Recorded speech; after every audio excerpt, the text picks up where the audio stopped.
Hello, I'm Kathleen McKenzie, Vice President of Community Affairs at Highmark Blue Shield. Thank you for joining us for the third annual Pennsylvania Latino Convention. Highmark is pleased to once again be a sponsor of this event and participate in the wonderful programming offered during this first time ever virtual convention. Highmark strives to engage the communities it serves, to not only help build strong and healthy communities, but to support and provide what might be lacking in those communities. Recently, we partnered with the Latino Connection, the Pennsylvania Department of Health, and Independence Blue Cross Foundation to bring a mobile testing unit to 17 counties and 34 communities across Pennsylvania which may have faced barriers accessing COVID-19 testing and information. We were so proud that all our informational materials were in English and Spanish, and our outreach workers were bilingual. We know that socioeconomic factors such as provider availability, language, transportation, and cost can affect up to 80% of an individual's health outcomes. This is no different during the COVID-19 pandemic, which has even further pronounced the critical needs of Pennsylvania's most vulnerable communities. At Highmark, we're committed to bridging gaps in health disparities and breaking down socioeconomic barriers so the regions we serve can limit the spread of coronavirus and ultimately be at their best. Taking our commitment as a health organization a step further, Highmark's Social Determinants of Health team addresses the connection of medical and non-medical drivers of poor health outcomes. Our goal is to identify and effectively address barriers to good health. We are implementing and funding innovative programs to break down barriers that our customers and those within the communities we serve face. Additionally, our focus on diversity at Highmark is of utmost importance to us. We believe that supporting a diverse workforce is more than just the right thing to do.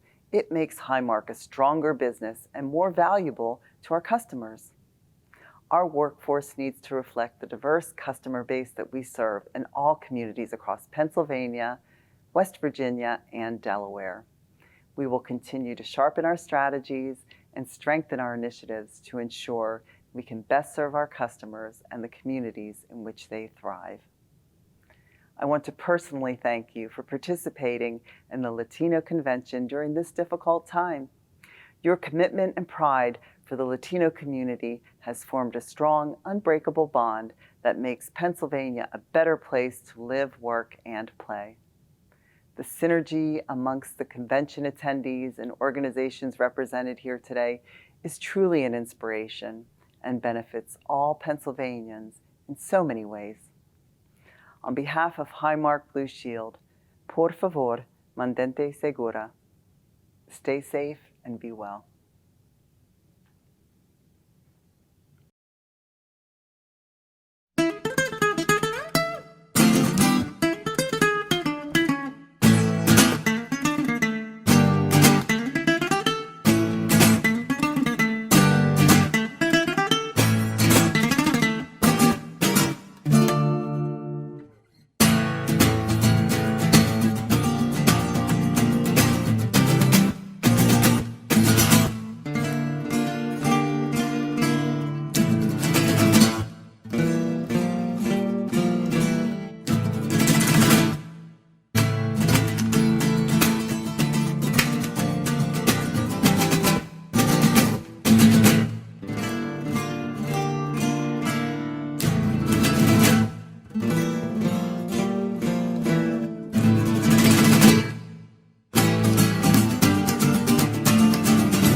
My name is John Bikert. And my name is Mark Kogan. And on behalf of HGSK Lawyers, the official law firm of the Pennsylvania Latino Convention 2020, welcome once again to the convention. Seems that just recently we were all gathered at the historic Hotel Bethlehem for the 2019 convention. A lot has changed since then. This global pandemic has altered the way we live at home, live at work, attend school, and participate in our community. We here at HGSK have been at times heartbroken, inspired, and humbled by the community response to this virus. In our offices, we have had the honor of representing community members serving on the front lines of this battle. First responders, medical professionals, warehouse workers, truck drivers, and yes, legal professionals. Many of our clients have been ill. Some of them have even lost their lives. Please join us in keeping them in our prayers. In these contentious times, please take the time when encountering those on the front lines to express your admiration and gratitude. We would like to give special thanks to the convention organizers, Norman Bristol Colon, Olga Negron, Deborah Martinez, and Luis Garcia, for keeping us safe yet informed. Now there is a great deal to be done here at the convention. Hopefully, the time spent together will lead to new ideas, further collaboration, and cooperation. Let's keep the 1 million strong moving forward. Be safe.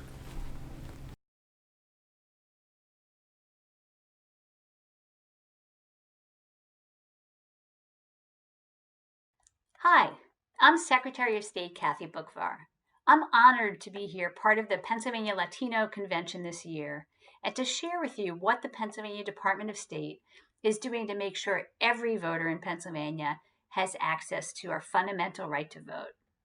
As a former civil rights attorney and poll worker, I believe we must do everything we can to reduce barriers to people exercising that fundamental right. I'm so proud of the work that the Department of State has done to make information and resources more accessible to Spanish-speaking and other communities in Pennsylvania. For example, the Department of State hotline, 877-VOTES-PA, offers interpretation services in many languages, including Spanish, to assist voters who may not be proficient in English. Pennsylvania is also one of only a handful of states with an online voter registration and mail-in and absentee ballot application in Spanish. This way, we can make sure that everybody understands their voting rights as they're exercising these key parts of our fundamental right to vote. For the 2020 election, the Department of State also launched a voter education campaign that includes Spanish language TV, radio, digital ads. We also sent postcards, emails, and other materials to voters that had both English and Spanish on them. And we are working on many fronts to increase public education, including by using diverse voices in our English language ads. These are just a few of the ways that the Department of State is working to make voting accessible for all Pennsylvanians. And of course, we are always looking for new opportunities to reach voters where they are and provide them with the information they need to exercise their right to vote. And on that note, I wouldn't be doing my job if I didn't encourage all of you to get out and vote, and encourage your friends, family, neighbors to do the same. Pennsylvanians now have more safe, secure, and accessible options for how to exercise their right to vote than ever before. So here are the top 5 things that you and other voters in your life can do to be ready to vote in this election. Number 1, decide now, today, how you will vote in the November 3rd election. Did you know that there are now 3 ways Pennsylvanians can vote? So first, of course, you can vote in person on Election Day. Polls are open 7 a.m. to 8 p.m. as usual. Second, you can vote by mail. Now, the deadline for applying for your ballot by mail has already passed. It was October 27th. However, if you've already applied for your ballot by mail, you can still cast that ballot by November 3rd, but do not wait. And the third way you can vote is early in person at your county election office. Again, the deadline for that, to do the whole thing all at once, applying and casting your ballot early, that deadline was October 27th. But if you've already applied for your mail-in ballot, you can still cast your ballot in person at a county election office. Okay, number 2. The second most important thing you should know, or one of the additional important things to know, is you should not wait, but you should make sure that you do your ballot correctly. So you've probably heard a number of things about naked ballots. We want to make sure that there are no naked ballots because they will not be counted. And what that means is when you get your ballot in the mail, or if you're handed it, if you've voted in person early, you'll see 2 envelopes. There's an inner white secrecy envelope and an outer pre-addressed envelope. You need to include both. So you fill out your ballot, put it in the inner white secrecy envelope, and then you put that inner white secrecy envelope in the outer envelope. Don't forget to sign the voter declaration on the outside of the outer envelope. If you do both those things, your vote will be counted. Okay, number 3. And again, I want to make it clear, number 3 is return your ballot today. Time is running out. If possible, I urge you to return your ballot in person and not use the mail. It's already getting late to use the mail. It must be received by your county election office or another designated location by 8 p.m. on election day. You can find your locations at votespa.com. If you need to use the mail, literally put it in the mail today. Mail delays are a significant problem. Do not delay. If you will vote in person on election day, this is number 4, stay safe. Wear a mask. Polling places, as I said, are open from 7 a.m. to 8 p.m. You can check your polling place online at votespa.com.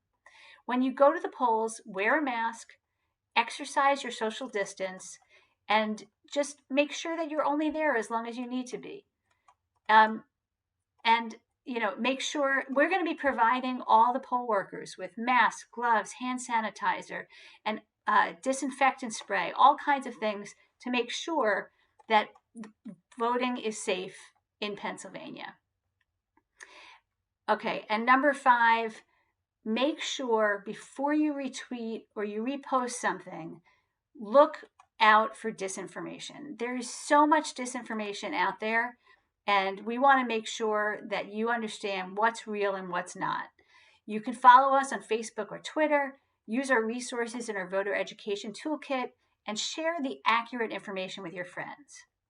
Please let us and the Pennsylvania Attorney General know if you get any threatening emails, robocalls, or letters. Call 877-VOTES-PA.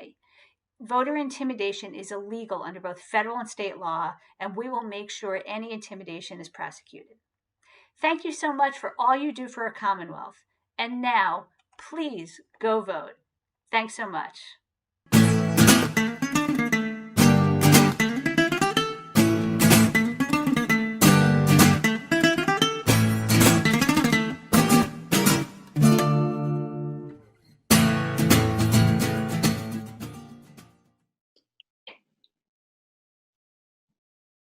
Hi, everybody. Hi, Leonard. How are you?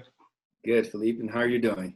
Good. Thank you so much. Well, before we start this conversation, we want to thank Councilwoman Olga Negron and all the team that puts together this Pennsylvania Latino Conference and Convention. So thank you very much to all of you.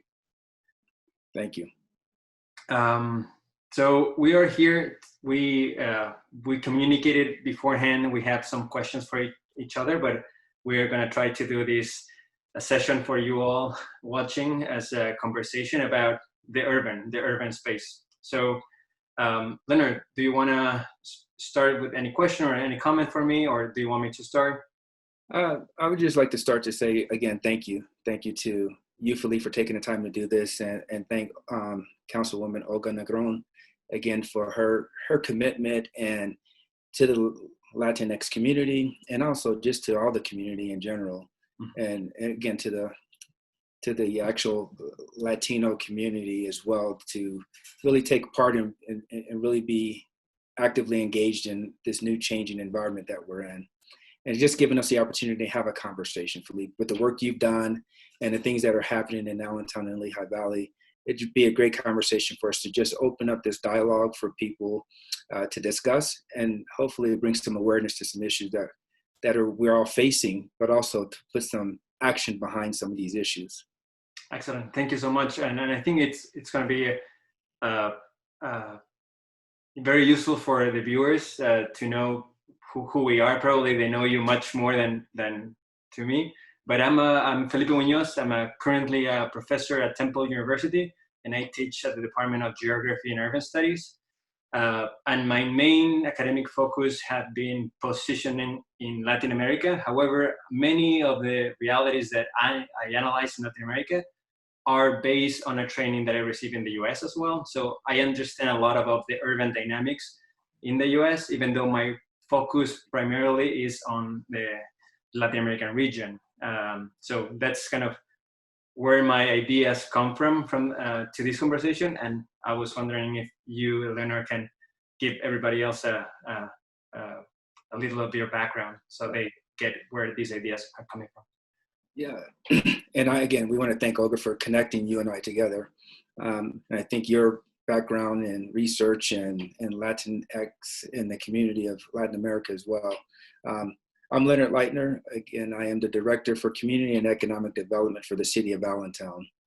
I also adjunct as a professor at Muhlenberg College for leadership development.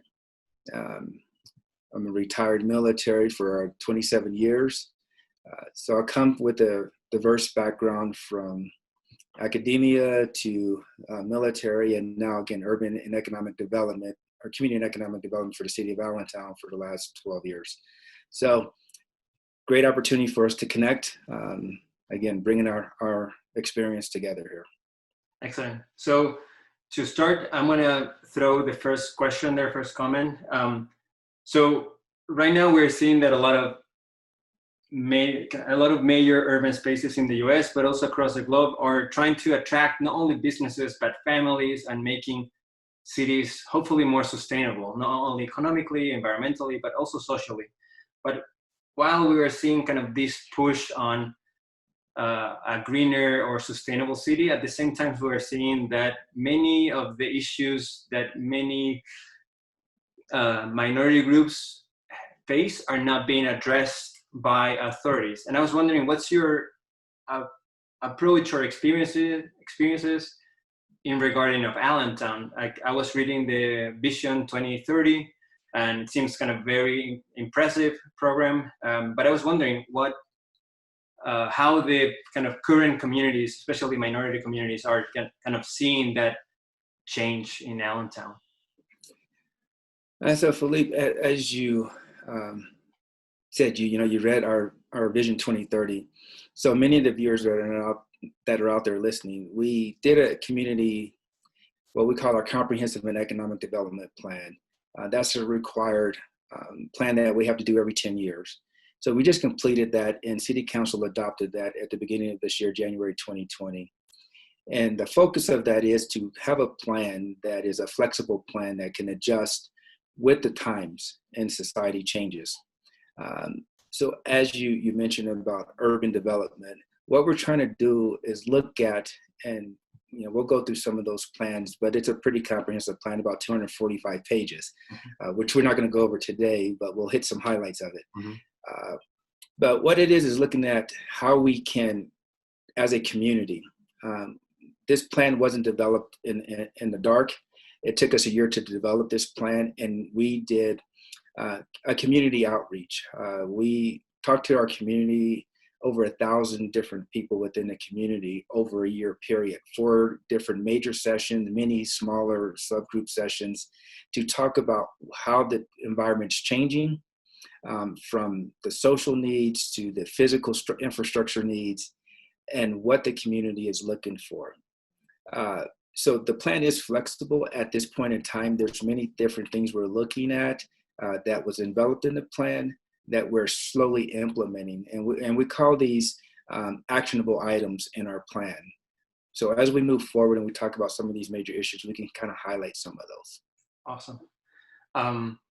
So as part of, I'm located in Philly, and as part of as a resident, but also as somebody who navigates the city while biking or running, I have seen in the past, 3 to 4 months, a lot of people kind of starting to live in the streets, and forcibly, but also kind of as a way to protest the housing crisis that we have in Philly, but also across the country. And I was wondering, what's the take on affordable housing that you see not only in Allentown but also across the Lehigh Valley region? And I ask this because hopefully in the future we move with my family to the Lehigh Valley, and I would like to see kind of a place that integrates diverse groups of people, not only socially, economically, racially, but also a city that is for everybody. And that's kind of one of the questions that I constantly have with my students is, who is the city for? And I was wondering, what's your take on it? You know, I like what you asked, like, who's the city for? You never really hear that question too often, but who's the city for? You know, as I stop and think about that, the first thing I think of is that the city is for people who seek basic human needs. I mean, Maslow's hierarchy need talks about that. Mm-hmm. You know, people that are looking for, which all of us, we're all looking for safety. We're all looking for love and belonging, you know, esteem, self-actualization, you know, psychological needs. So the city is there, and we exist for that, for community. We exist to help people to meet these basic needs. And as you talk about, you know, housing, you know, that's the basic need right there when you talk about the psychological need, which is, you know, warm, rest, you know, a place for shelter. So we cannot do anything in a city without addressing those needs. Mm-hmm. So when you talk about housing, one of the big things we look at when we talk about the comprehensive and economic development plan, we have to talk about mixed income housing, which talks about, people say affordable, but we try not to always use affordable because there has a negative connotation to it. Most times when you say affordable, people think of housing or, you know, low income housing. But what we want to do is create a mixed use of income so that someone that is in HUD's 50% of the median income, someone that's making less than $39,000 a year in median income, at least in the Lehigh Valley, that's our median income, that a family that's there still has the same needs as anyone that's making 60 or 70,000. So we want to make sure that amenities are there. You know, food, you know, we talk about food deserts, but we want to make sure the food is there. You know, transportation is accessible. So we don't just address housing as affordable as far as can I afford it, but also utilities. When you talk about utilities, that's a part of the housing expense that, you know, makes a house affordable. So we try to encompass all of that and look at it from a holistic standpoint. Affordable housing itself, we in Allentown or Lehigh Valley, we do have that, you know, our Allentown Housing Authority, but we're trying to mix that. So when a housing authority is developing 50% or below the median income, we want to make sure that it's geographically located near market rate housing, because we don't want to continue to create poor pockets. And you've seen that over the years when we create the ghettos or, you know, housing complexes are in small areas. So we have to change that narrative, and we have to change that as planners to make sure that when plans come in, we have to be ready to say no to a project, or change your project, or let's mix that project, or let's mix income sources so that way we can develop mixed income properties.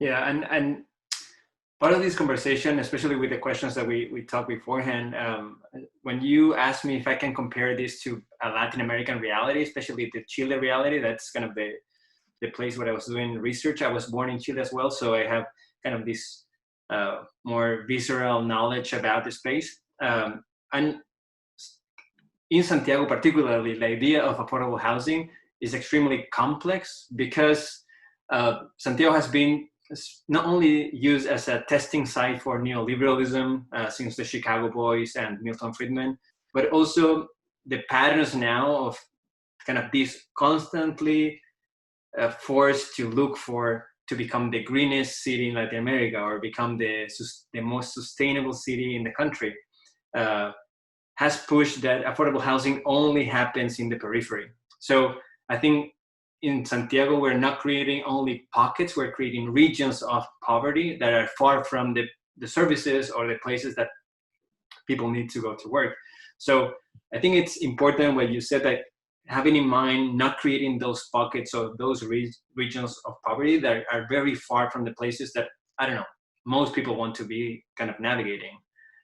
I don't know what's your What's your take on that, or any comments that you have?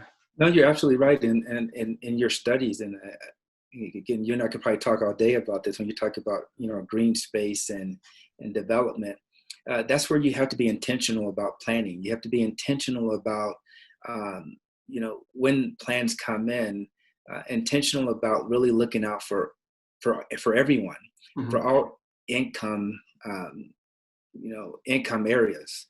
So from low to moderate to high income. Again, I will always tell my staff, we always got to focus back on the needs. Everyone's needs. It doesn't matter if you're affluent or low income. Everyone has the same needs. Need for transportation to get to and from healthcare. To get to food. The need for green space, and when we talk about green space, environmental concerns for breathing. One of the issues that we face and we look at is we're trying to correlate health. So if a kid comes into the hospital and they're having breathing issues, they have asthma. Let's really look at this from a holistic standpoint and work with our hospitals to, really, I'm going to divert a little bit, but as we talked about our plans, when you talk about these plans, you have to mix data with society. Look at the data, and let's really work with the other organizations to really compare this data. So if I see an abundance amount of kids coming in with breathing issues in a particular zip code or a particular census tract, what's causing that? We should be able to have that conversation with the healthcare providers to say, okay, there's an abundant amount of kids that are suffering from, breathing issues or asthma in this particular region. Why is that? Is there not enough green space there? Is there, bad air pollution in that particular area? What's the housing like in that area? So whether it's Santiago, Chile, or whether it's, New York, or whether it's Lehigh Valley or Pittsburgh, again, the needs all come back to the same of how are we really treating our residents in our community. Yeah, and now that you were talking about and thinking again about who's the city for, you mentioned that the Lehigh Valley, especially Allentown, is the third largest city in the state right now, and I assume with ignorance that the city is trying always to attract businesses, but also families, and within this kind of competition of attracting and fighting for kind of dollars at the end of the day.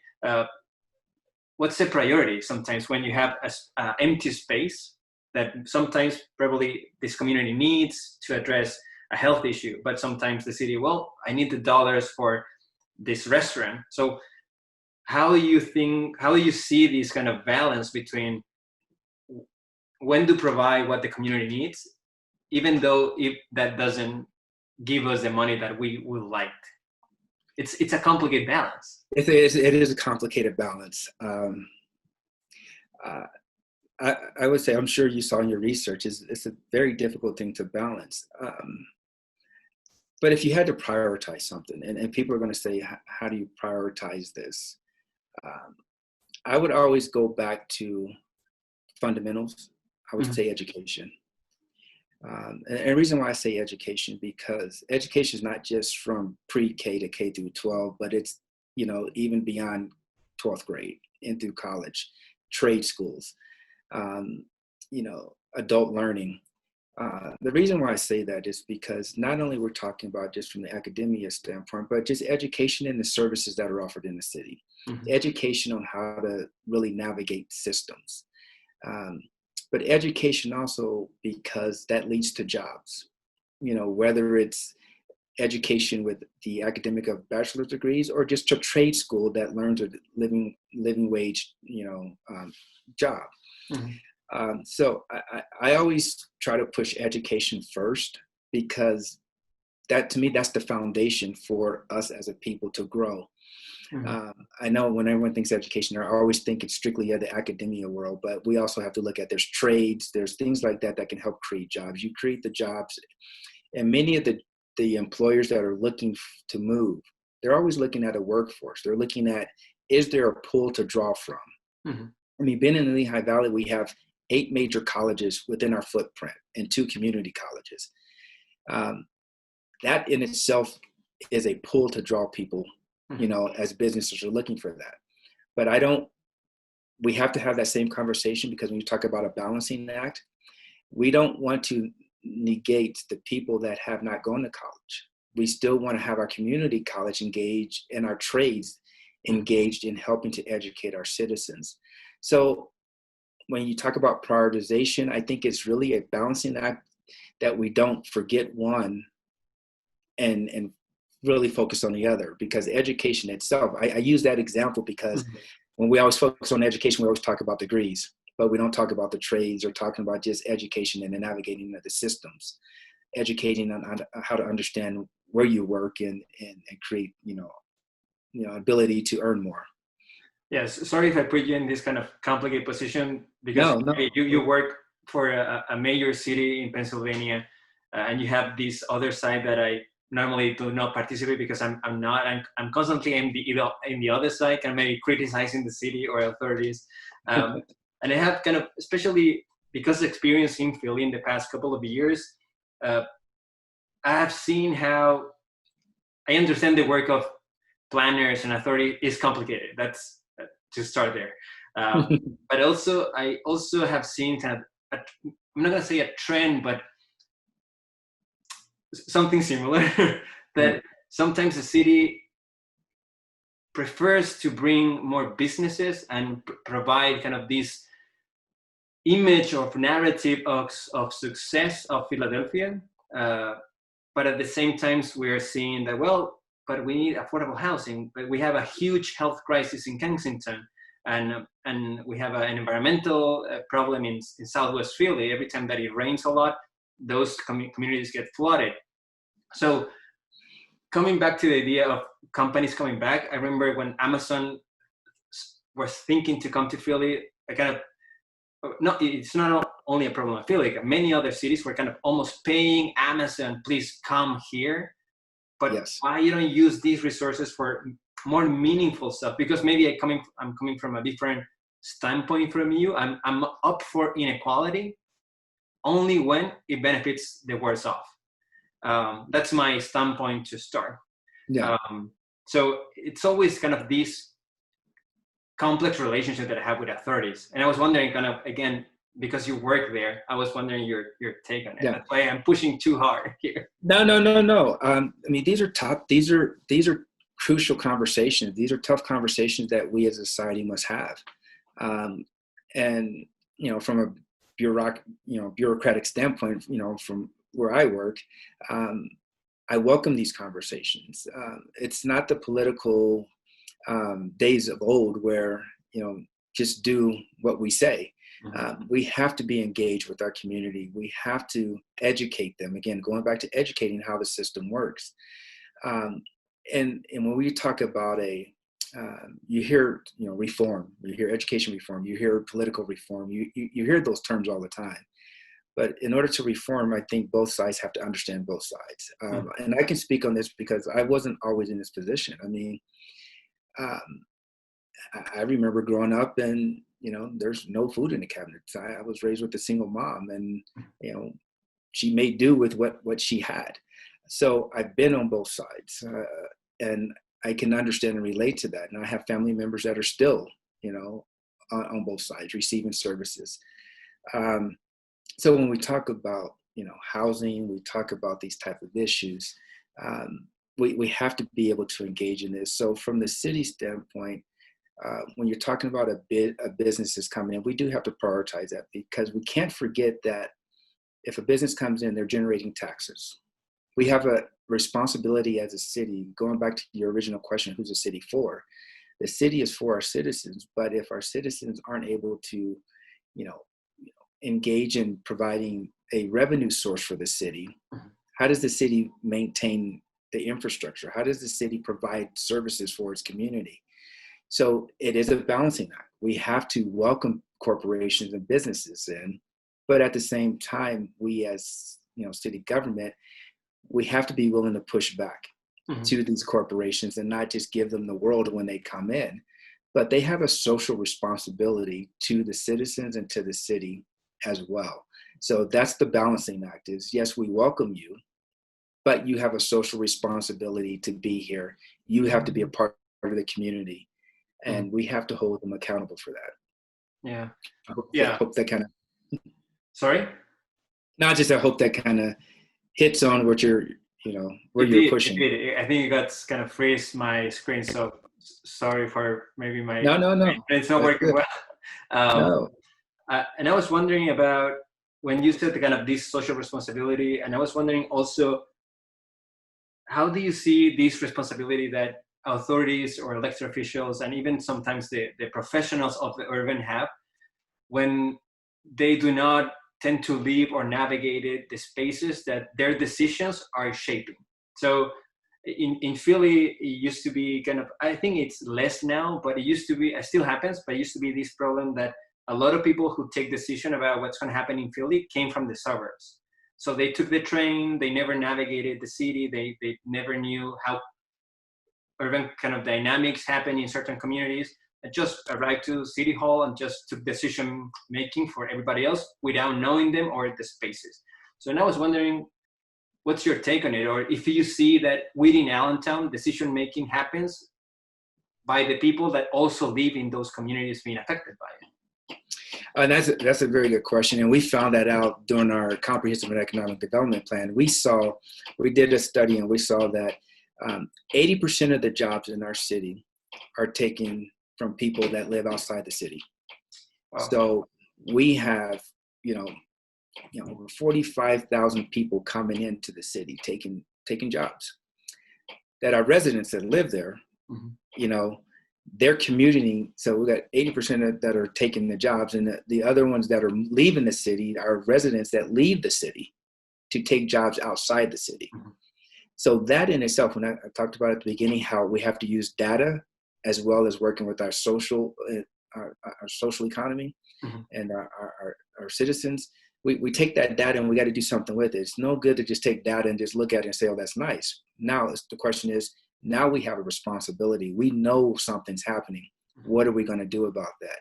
So this is where I go back to the educational standpoints, that we have to equip our citizens to prepare them educational wise to take on these jobs that are coming, that are here in their city, in their backyard.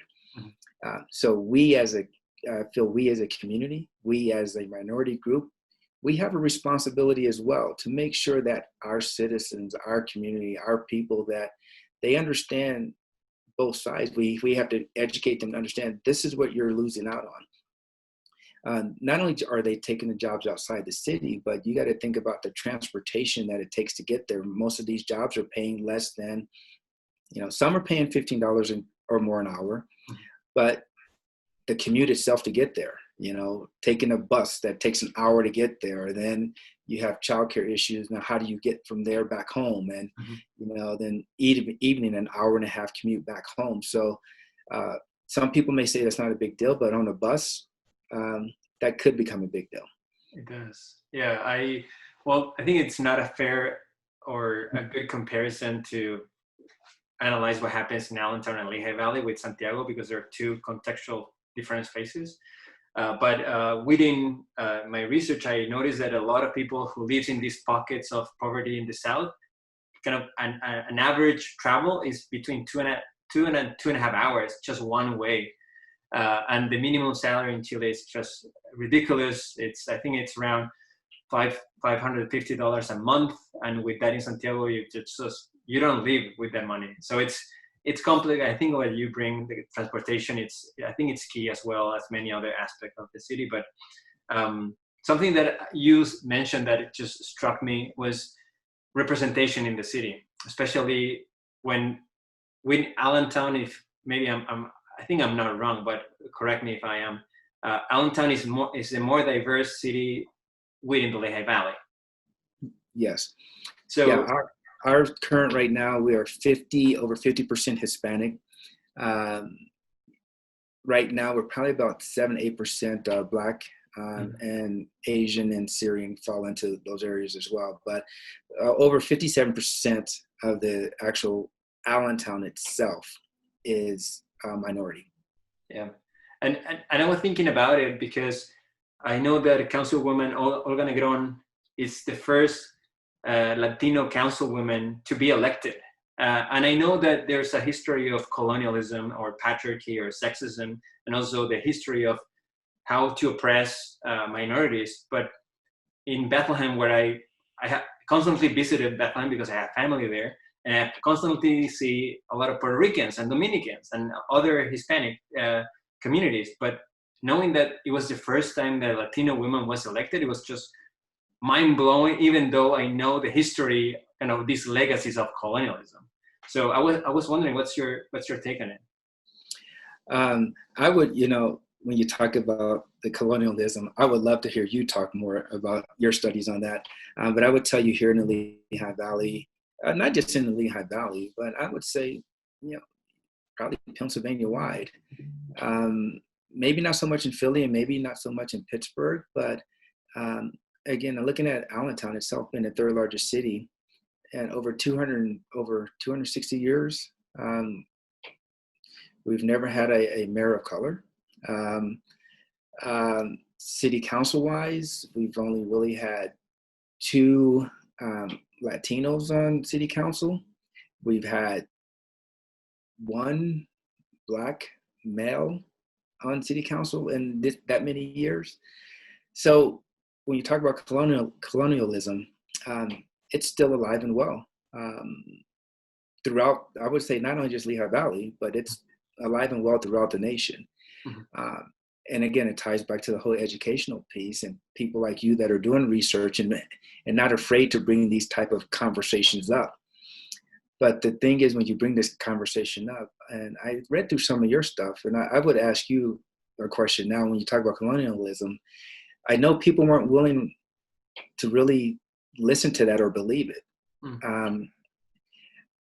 Do you find that to be the same here in the U.S.? I know you said you talked about it in Santiago, Chile. But again, this ties back to the basic human needs in education. Are you finding similarities? I think I do find similarities, even though I recognize there are different contexts. But for example, within the spaces that I move here and the people that I constantly talk, a lot of them have been exposed to colonialism and the history of colonialism or the legacies of colonialism or how it continues to work today. So I notice that the people that I kind of move around tend to kind of recognize those colonial patterns here, even though a lot of people at this point recognize gentrification as a form of colonialism. Without Columbus kind of knocking at your door and say, you know what, I'm going to increase your rent. But something that kind of really struck me in Santiago, especially talking with policymakers, was this notion that when I mentioned to them, what do you think about colonialism within kind of this problem of accessing green spaces across the city? And they said, Felipe, that's irrelevant. In fact, that's very impertinent to our conversation. Like, kind of, you're offending me, like you shouldn't think about colonialism to analyze this. So that really struck me because these professionals are not able to step back and to recognize maybe, well, the way that we experience Santiago and the way that a lot of low-income people have so little access to green areas is because we have a past that is influenced by colonialism and kind of a stream down of effect, I will say, about it. But I don't know if within your colleagues and within your profession, you notice that planners, for example, think in those terms, or nobody that you deal with does it. I don't know, it's a tricky question. It's a tricky question, but I think when you call it out like that and utilize that term, it raises awareness. But we tend to gloss things over and not utilize those key terms that really hit you in the heart to make you really think about it. So when you talk about planning, I talked about intentionality. Something like green space, we'll stick on that in an urban area. I've seen, like in Lehigh Valley, Allentown itself. Allentown is known for its parks. We have, miles and miles of green space for parks. But the question becomes is, where are these parks located? Where are these green space located? And if they are located in our low to moderate income areas, how much attention is really given to these green spaces? And do they provide the same opportunities Mm-hmm. that they provide in your more affluent areas. And this again comes down to intentionality and planning, but this also comes back to education within our communities. To understand the green spaces there, understand, really how it's utilized, understand, the amount of funding and things that go into creating this space. Also understanding the care of the green space. So, sometimes in community groups, and I have some of these conversations with some of our community groups, I always say it's a two-way street. We have to both understand both sides. Our community needs to understand that we need to care for these spaces. But also when the spaces are not being utilized correctly, don't be afraid to contact your city officials to say, hey, we need attention here. We need our parks taken care of. We need our green space taken care of. And don't jeopardize don't take away our green space because you want to do more development. Yeah. We need it preserved. So those are the type of conversations, again, that we have to have in order to really to bring awareness and have those intentional conversations. Yeah, because you mentioned it right now, I remember to have conversations with people in North Philly around Temple University, but also around Drexel University in West Philly. And a lot of these kind of community members mentioned, you know what, we really wanted bike lanes many years ago. We wanted bike share programs many years ago. But when we asked for them, well, we never received a positive outcome. In fact, well, some of those kind of answers, questions were never answered. But now that universities are expanding and pushing for attracting more students, now they're putting bike lanes, putting better restaurants or a food store. But we don't, at this point, we don't want those projects anymore because we know that if we have them, even though it's good for us as well, if we have them, probably we're going to get gentrified.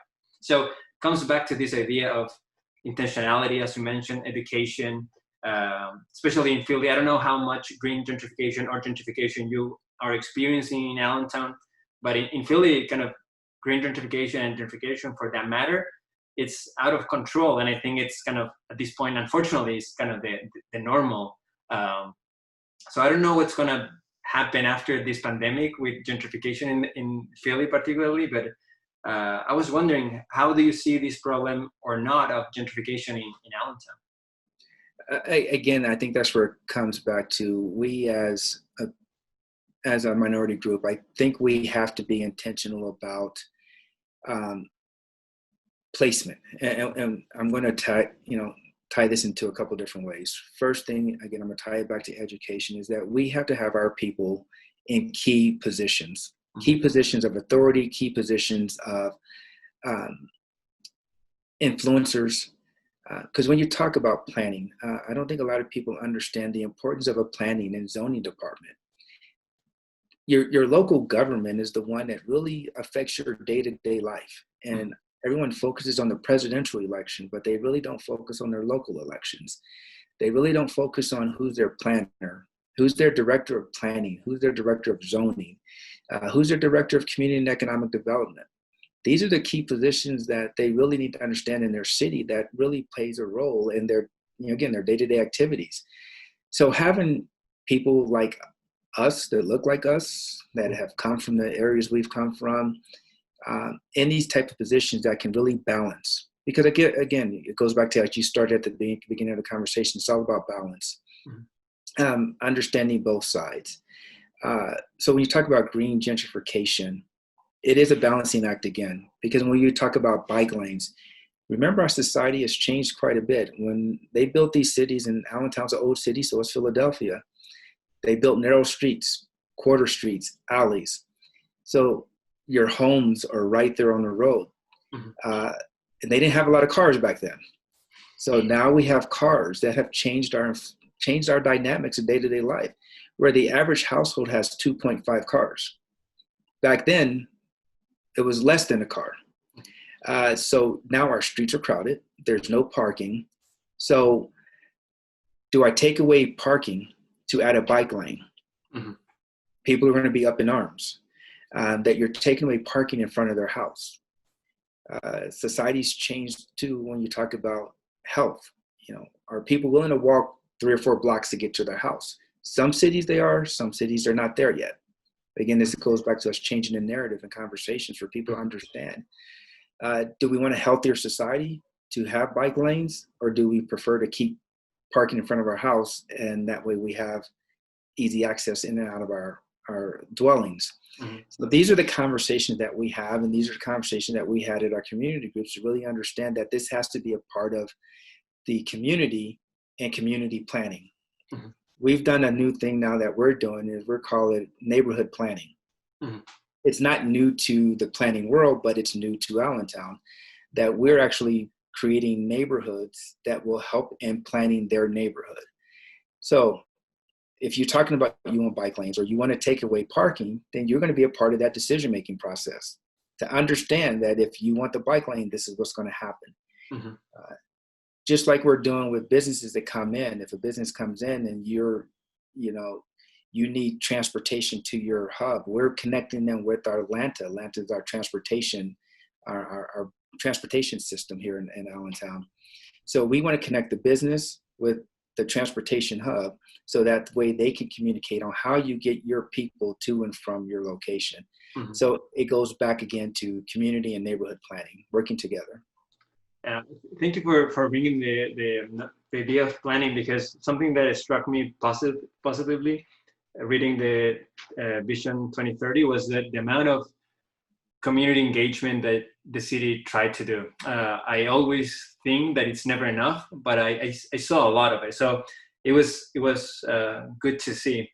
But also recognizing the planning has a history of being very racist and having this very Western framework or European framework that only those who study or have the formal education are the experts, and putting aside residents. It's a very problematic relationship. And I think that the more that cities like Allentown and others just incorporate different approaches to make this connection more horizontal between residents and authorities, but also between neighbors, like that authority lives also in that community, and they're kind of friends, they're kind of, I understand your struggle because it's my same struggle. I don't have where to park, I live here as well.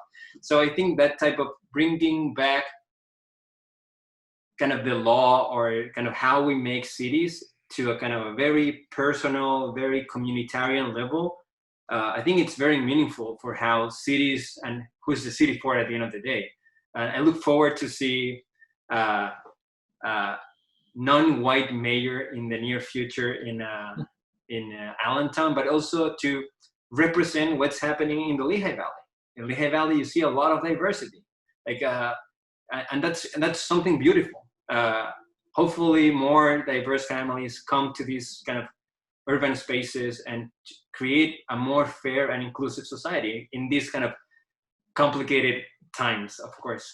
Mm-hmm. I don't know if you have any kind of final thoughts. We're almost on time. We don't want to take time for other presenters, but I was wondering if you have any kind of closing comments, closing thoughts, or I don't know, any visions for the near future. Closing thoughts would be, this was just a great conversation to have with you, and to see your work, that you're from Chile, and that's the type of stuff that to me is inspirational to not just me being a director of community economic development, but I think also for many of the community people that you're giving back. You're from there, and you're seeing that there's a need still in Chile, and how it's affecting their life. But then as we can bring, we talk about a global economy and how everything is much smaller. So, what's happening in Chile is just as important here today because of what social media has done and technology has done, that we can no longer turn a blind eye to things that are happening. And I think we can take some of these best practices across the world to see how do we really help to change and make this place better. Not just Allentown, but the United States and different cities throughout this world. That is, again, it's no longer just I'm operating in my bubble. Mhm. I really want to see and touch base with people like you and others throughout this nation that are doing great things. And again, bring it home, because we have people that are living here in the Lehigh Valley from Chile. Mhm. I have people that I talk to that are dealing with, they're from Syria and they're still dealing with the war and issues in Syria, that their family, because people here still have family over there. So how do we really work together, and you giving back, and maybe, us doing something great here, will inspire someone here to go back home and help their families. Yeah, thank you so much for those words, and I agree with everything that you have said. Uh, and as a non-Lehigh Valley resident for now, uh, um, I truly believe that what's happening in that valley, I have been visiting Lehigh Valley, especially Bethlehem, for the past, I'm going to say, since 2009, so 11 years at this point, and I have seen how it's changing for the better. I notice how more non-white communities are being empowered, and they're taking a decision making and making the city represent the people itself. And I think that's something beautiful that not always happens in every urban setting. So I look forward to not only keep learning from you and hopefully from the good things from Allentown, but also, as you mentioned, to create these collaborations that what we are doing in Pennsylvania, maybe it's helping other people in Argentina, in Mexico, and vice versa. So I look Yeah. forward to knowing more of you all, viewers everywhere. And again, Leonard, thank you so much for your time. I wish you the best for you and for the city of Allentown. I look forward to meet you in person soon. Well, we want to thank you again for taking the time to do this, and really thank you for all your study and the work that you've done and putting into this. Again, we'd love to learn more about your study, so I know that I am going to be reading your dissertation Oh, and following you. But I did read a glimpse of it before you and I spoke. You have some very, very good, information in there that I think can be shared throughout this state. And I would really love to, again, dialogue with you more, find out ways we can really get your work out there so people can understand, there is a correlation about what you've done and a correlation of what's here in the United States, that how it impacts not just, people of Chile, but people in many of the, the South American, world. And even, and again, like I said, even here within the Valley. So I look forward to talking with you some more in the future. Me too. Thank you so much. And again, we want to thank Councilwoman Olga Negron and also all the team from the Pennsylvania Latino Convention for giving us this opportunity to speak to each other and to you all. So thank you so much, everybody. Thank you again. Bye.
Hello, everyone, and welcome to the Finding Passion, Purpose, and the Pursuit of Happiness workshop. My name is Giovanni Negron Garcia. I am more formally known as Gio. I am the current Pennsylvania Latino Convention Youth Ambassador Chair, and as well, I attend Kutztown University as a Communication Studies major, and I minor in Sociology. Now, this workshop was designed for the Latinx community and as well as anyone looking to find passion and purpose, and as well as being on the pursuit of happiness. So let's kick off this workshop with passion. So when thinking about passion, you want to be able to define it. So the definition for passion is a strong and barely controllable emotion. Basically, the fuel to your fire. What gets you energetic in the morning? What keeps you going in life? That's passion. And when you look at the picture, it says passion is the oxygen of the soul. Passion is very powerful. And it's also a big blessing, something that not many people have, but you are so blessed to have right now. It's a great gift to have. I did some searching and I found a great video to fully define passion. It is currently 5 in the morning. I got about 2 hours of sleep. Something woke me up. It was coursing through my veins. I felt it. I would sacrifice eating and sleeping for it. It was what I lived for. It was so strong that every waking hour, every waking minute, every waking second, I wanted to feel it. It was oxygen for my soul. It made my blood race. I longed for the warm embrace and chased the sun rising and the sun falling. It was passion. Passion for capturing life's beautiful moments. Passion for telling a story. They say that everyone has passion, but only few have the courage to follow it to the dark places where it leads. The light at the end of the tunnel isn't guaranteed, but all you can do is believe. Believe that this passion that you have will turn into purpose, and that purpose will turn into greatness. Passion can move a person beyond themselves, beyond their darkest fears. Without passion, life is nothing. This is your world and no one can take your passion from you. It will make you unstoppable, insurmountable, unbreakable, until your last heartbeat, last footstep, until your last breath. Greatness lies in you. This world is yours for the taking.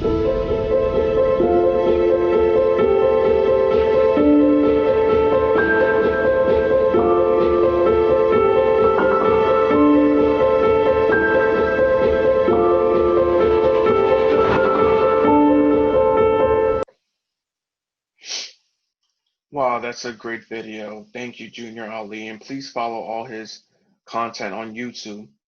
But getting back to it, passion, as I stated earlier, is the fuel to your fire. Again, it's what gets you going. It's that energy that you have within. And again, having passion in life, it helps you get through a lot. Now, I want to ask you a question. Have you ever been told you're too passionate? Passionate about life? Too passionate about what you love doing? Has that ever made you feel some type of way? Well, let me tell you something. You are never too passionate about something. You were blessed with the ability to have passion, something that probably some people around you don't have. And they will try to criticize you because you're too passionate about something. Never be ashamed of it. Own it. Be proud that you're fired up about your dream, that you're fired up about something in life, that probably you're fired up about life in general. Never lose your passion because someone else cannot feel what you're feeling. Always know that passion is the fuel to your fire. Now, let's head into purpose. So, when you're finding your purpose, you have to understand what purpose is. The definition for purpose is the reason for which something is being done or created, or for which something exists. So purpose overall, you're finding your why you're doing what you're doing, why you have passion towards what you're doing. This is your purpose. Now, some of us are still developing our purpose. Some of us have our purpose. But if you don't have one right now, that's completely fine. That's human. Some of us spend years trying to figure out what our purpose is, especially as young individuals. Now, I have another question for you. What is your purpose in life? What do you think it is? Again, what is your purpose in life? And I think Steve Harvey does a great job explaining what that is.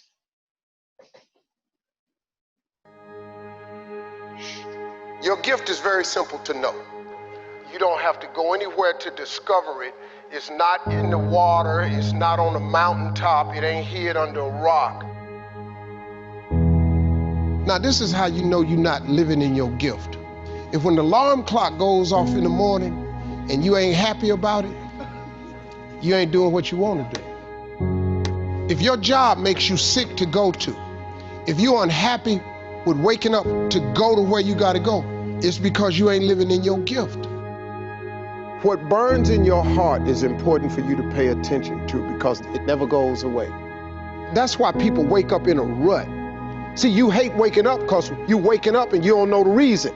You waking up and you don't have no design in mind. Once you live in your purpose, when you discover your gift, you can't wait to wake up. Please understand, pay very close attention to the thing that makes you happy.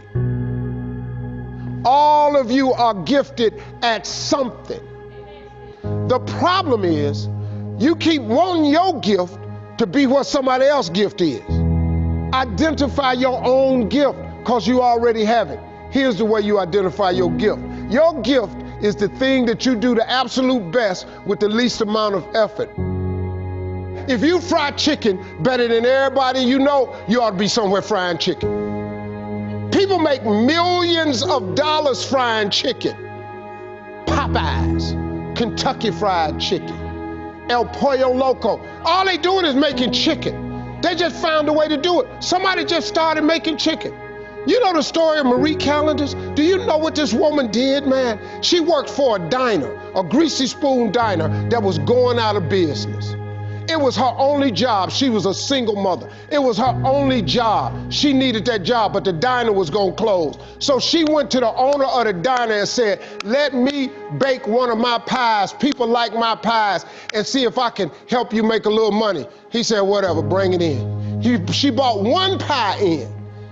They sold every slice. The next day, the people came in and asked for the pie. She had to go home and make another pie. The next day, so many people asked for the pie, she had to make 4 pies. Then people started saying, can I buy my own pie? She made so many pies at this store that she eventually saved her money and put a commercial oven in her house.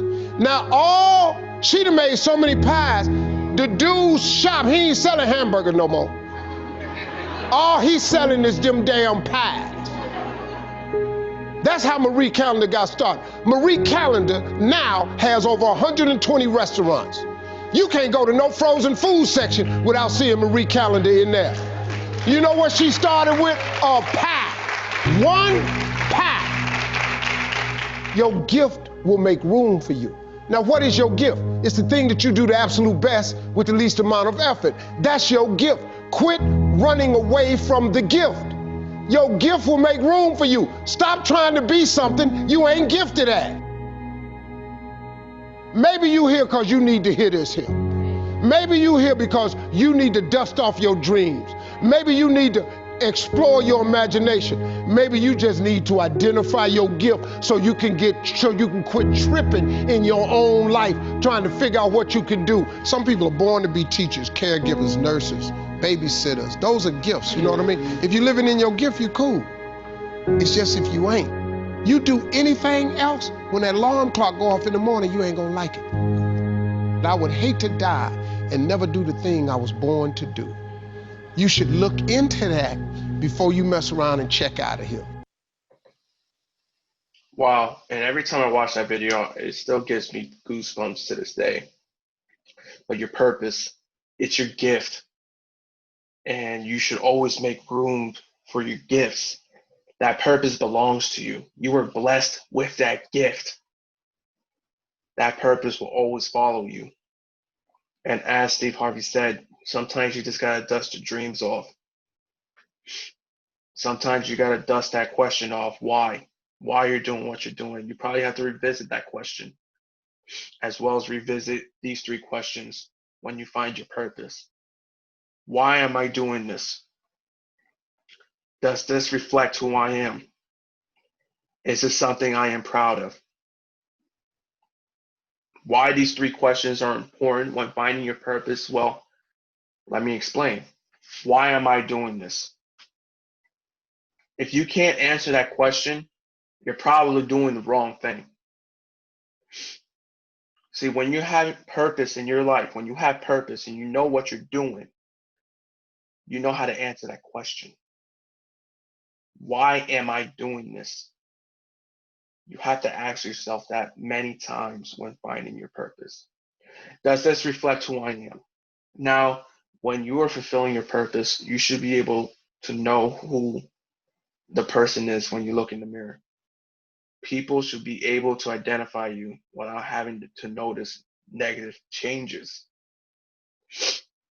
When you find your purpose, it has to reflect who you are, your morals, your values. Does this reflect who I am? Is it something I am proud of? Like I said, when you have passion, you got to be proud of it. You got to own it. When you have purpose, you got to own that as well. Because see, nobody has your gift. This gift was specifically designed for you.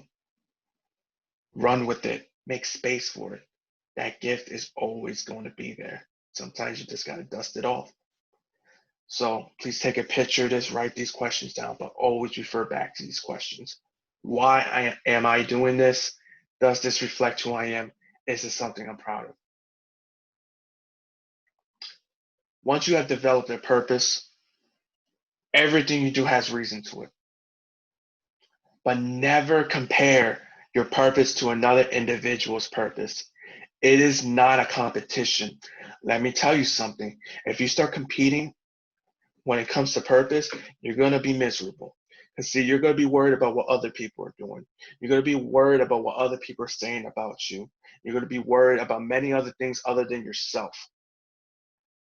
Once you have your purpose, once you have a gift that belongs to you, you have to run with it. You have to grow with it. You have to grow passionate with that gift and let it lead you. Let your passion and purpose lead you, because it can lead you to places you never thought was possible. Because you can be in the lowest point of your life. You can feel like your voice is never heard. You can feel like nobody ever cares about you.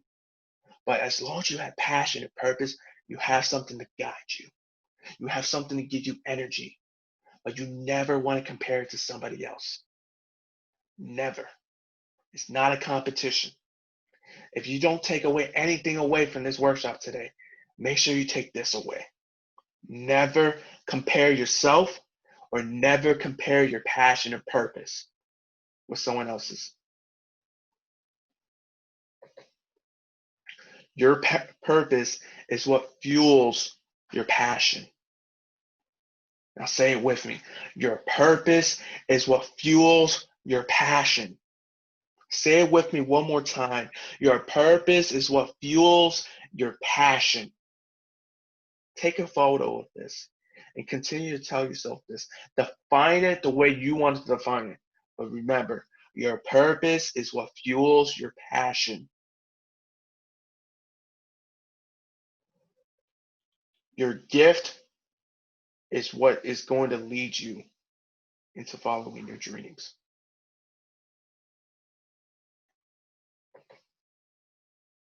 Now we talk about the pursuit of happiness. And I want to share a story with all of you.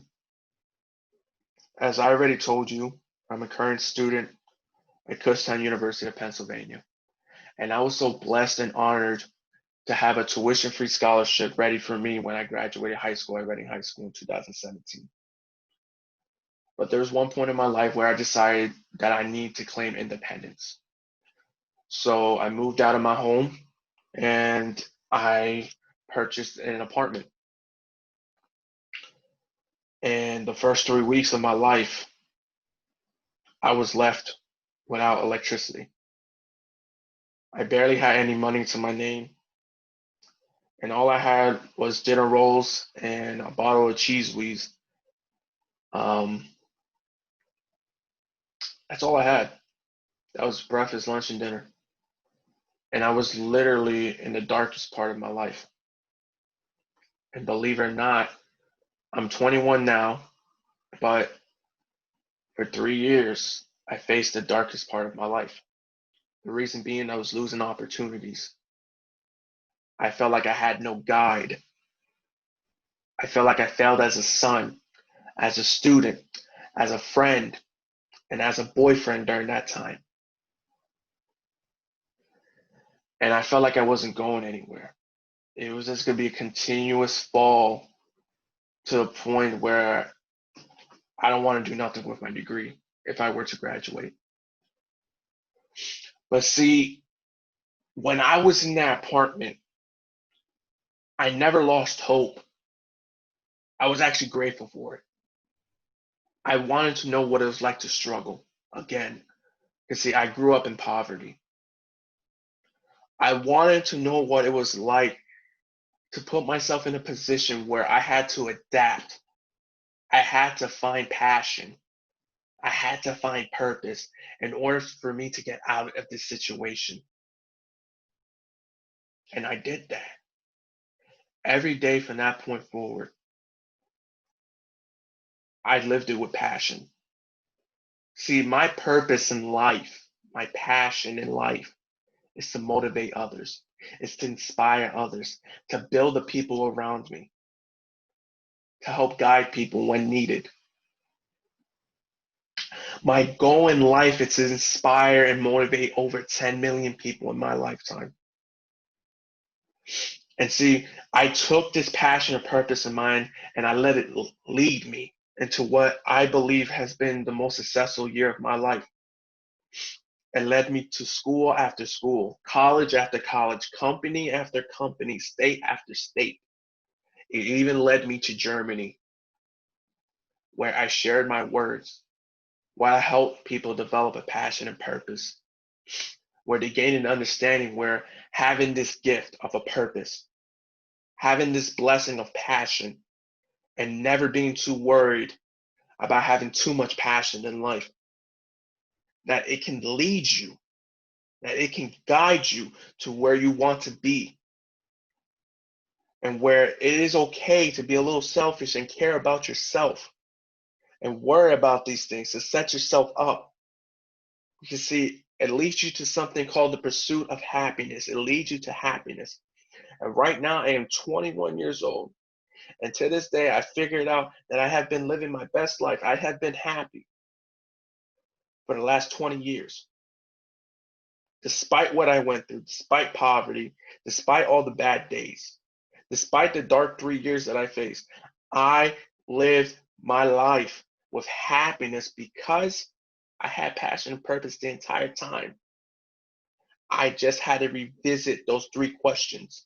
I had to revisit where I was at in life. I had to revisit what I was passionate for. I had to dust it off, and I revived it. And now I'm on the pursuit of happiness.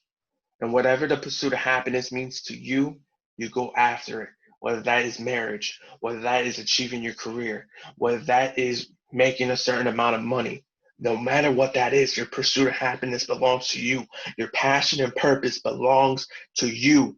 You develop the way you wanted to. And any progress is great progress. Always remember that. I want to thank you so much for joining me during this workshop. I hope you got something out of it. Please, I want to stay connected. I love networking. That's me now. I'm all about it. So let's keep in touch. My Facebook is Gio Negron Garcia. Please add me as a friend. My Instagram is the Geo Effect _official. Please take a picture of this, by the way, just in case you forget it, screenshot it, or just do it right away, unless you have super typing skills. God bless you. And also, I never did this before, but I actually want to give out my personal phone number and my email. I want to connect with you. That's who I am.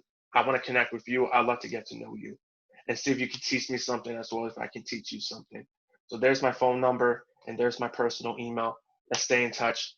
Thank you, everybody, so much. And please enjoy the rest of the Pennsylvania Latino Convention. Until next time.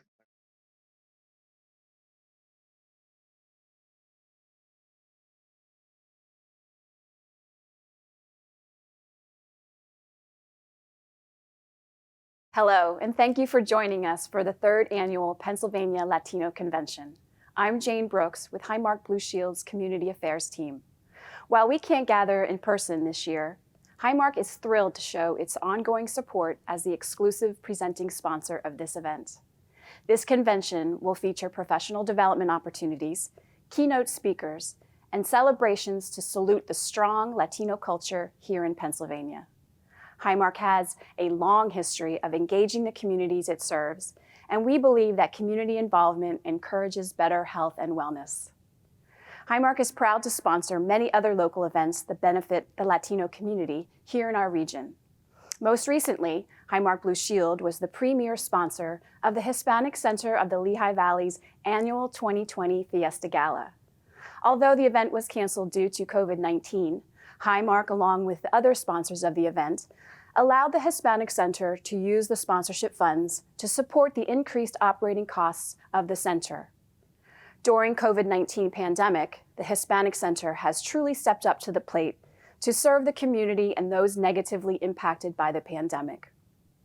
Partnerships like this in times of crisis truly exhibit the tight-knit and supportive community we have here in our region.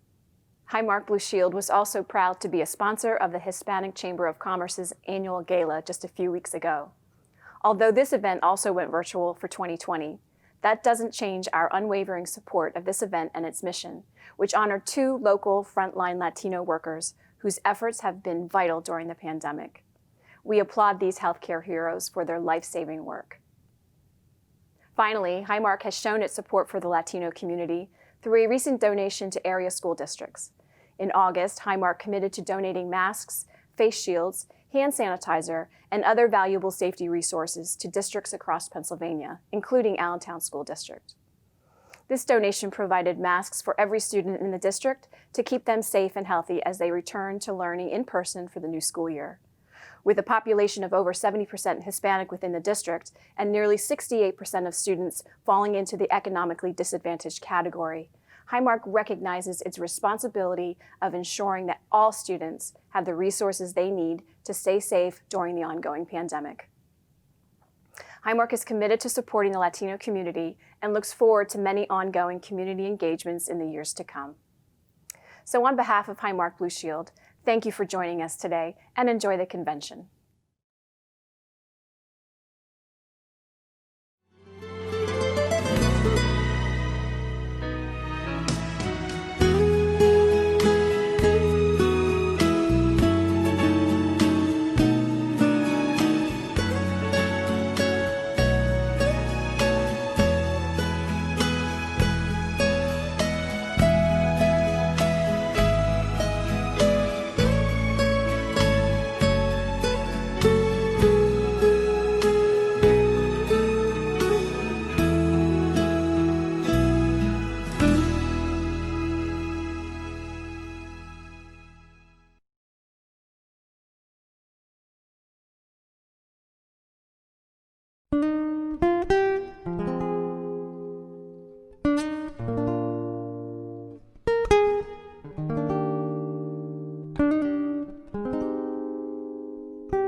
My name is John Bikert. I'm one of the partners here at HGSK Lawyers, and I wanted to take a brief moment to discuss workers' compensation benefits and immigration status.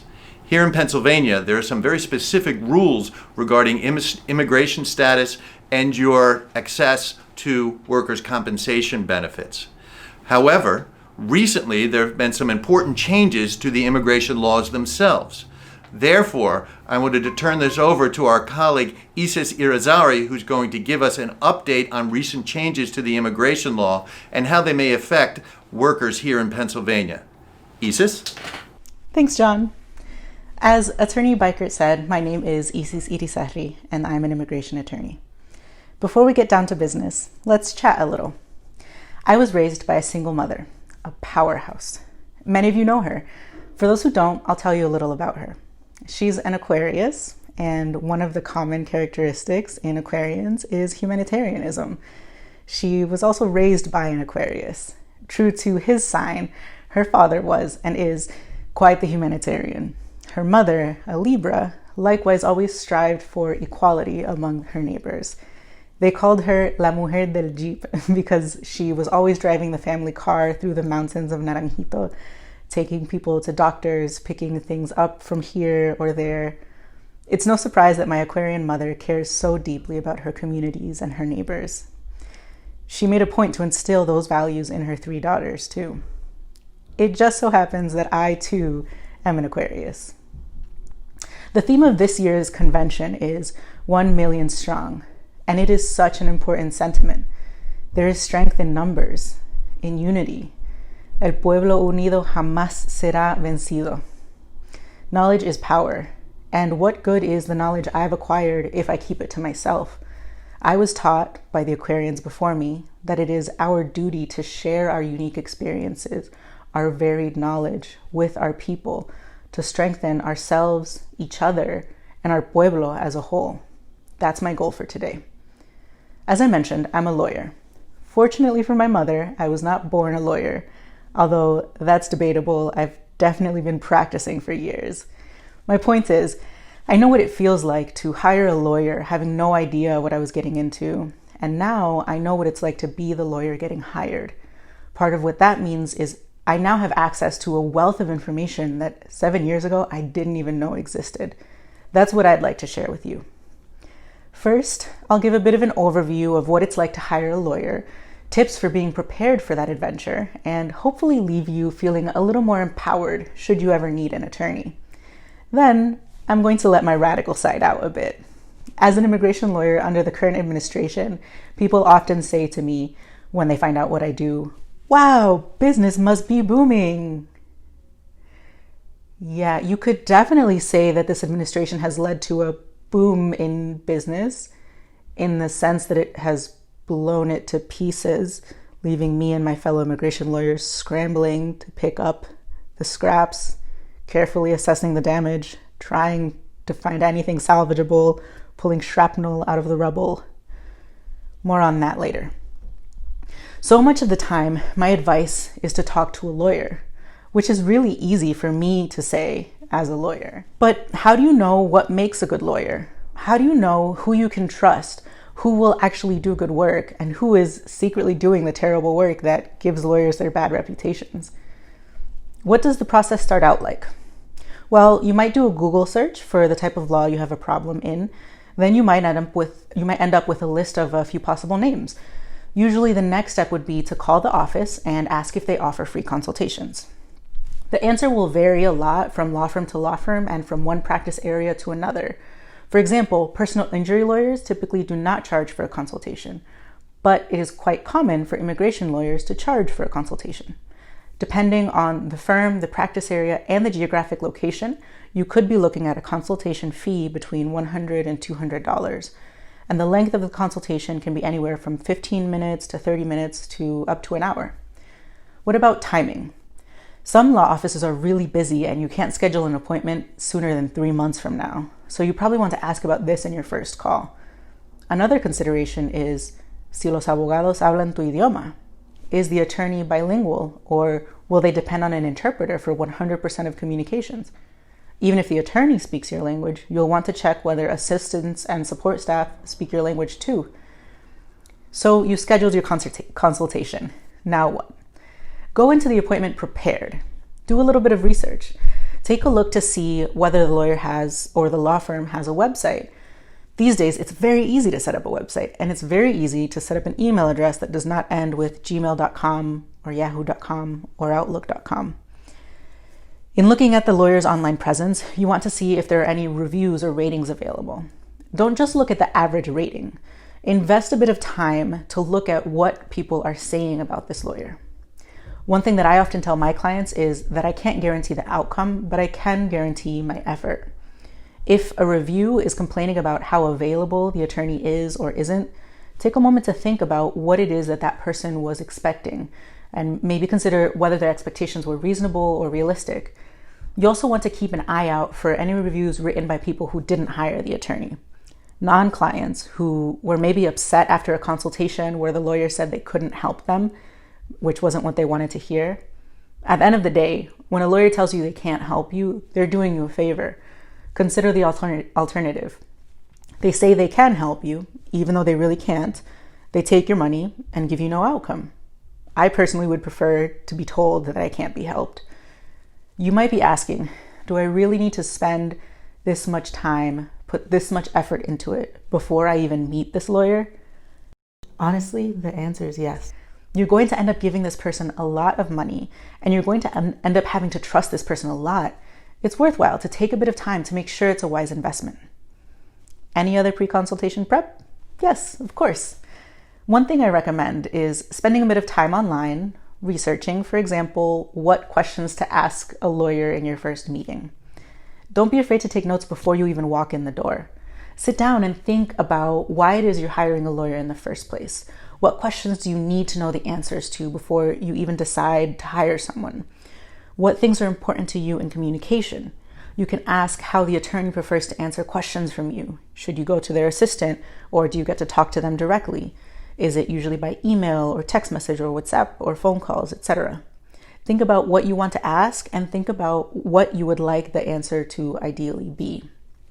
You're probably not going to get someone who meets all of your ideal qualities, but by being very aware of them before you even walk in the door, you increase your chances of finding a good match for you. One good thing to ask about is their pricing. Notice I did not say their prices, but rather their pricing.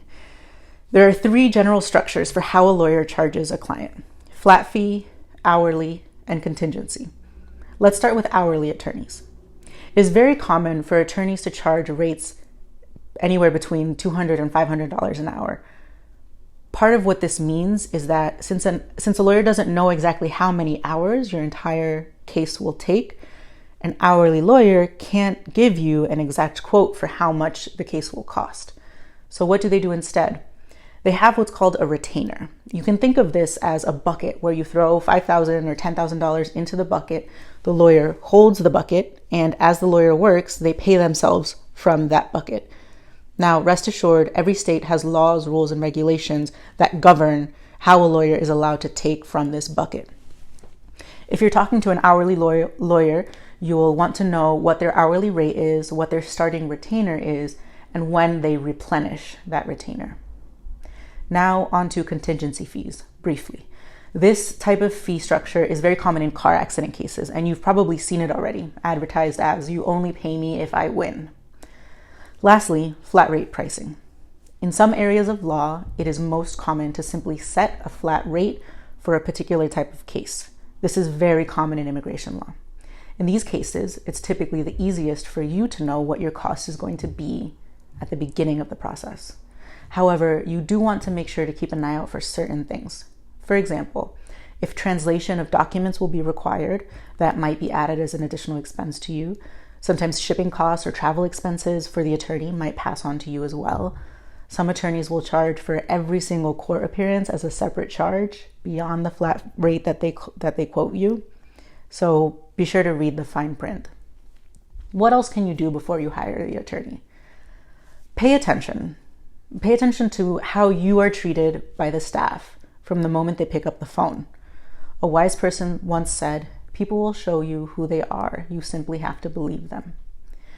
If it's really, really hard to get in touch with the attorney before you even hire them, it's probably still going to be hard to get in touch with the attorney once you've hired them.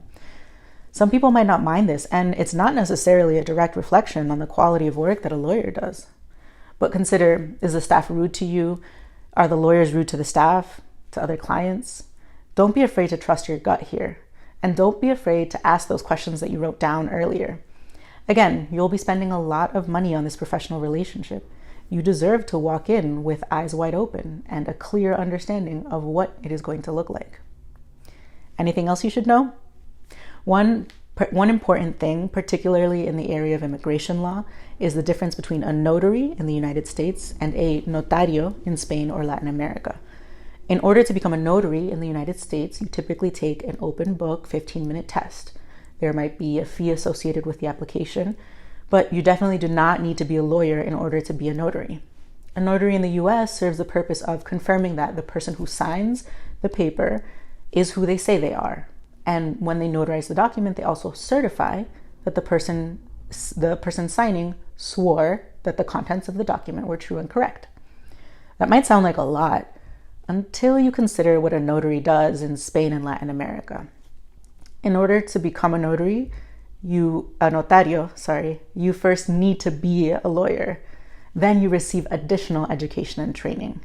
What a notario in these countries does is certify that the contents of, say, for example, a contract is in compliance with the legal requirements. Now, this difference is not problematic for someone going from the United States into Spain or Latin America and looking for a notary, except for the possibility that we will be surprised by how much it costs. But it is very dangerous for a person coming from Latin America or Spain into the United States believing that they're hiring someone with more experience and training and education than a lawyer already has, but is actually just receiving the services of someone who took a 15-minute open book test. It's a big difference. Okay, what else? Well, have you heard the phrase jack of all trades and master of none?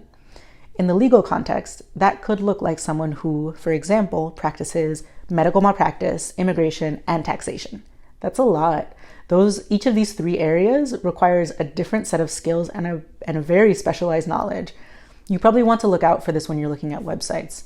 You might think of it like this. Would you rather order a wedding cake from someone who specializes in wedding cakes or from someone who's making a pig roast at the same time they're working on your wedding cake? You might love the pig roast, but what you want is a wedding cake. Finally, trust the person you hire. Meaning, if you're going to be fighting them every step of the way, do yourself and your lawyer a favor and hire someone else. Trusting the person you hire also means trusting the people they hire. If an assistant is calling you, it's likely because the attorney told them to call you. If you have a question and the assistant is the one who gets back to you with an answer, it's probably because that's how the lawyer decided to operate their business. Feel free to ask about this at the consultation so you can know what to expect once you hire them. Before we dive more specifically into immigration law, one last reminder.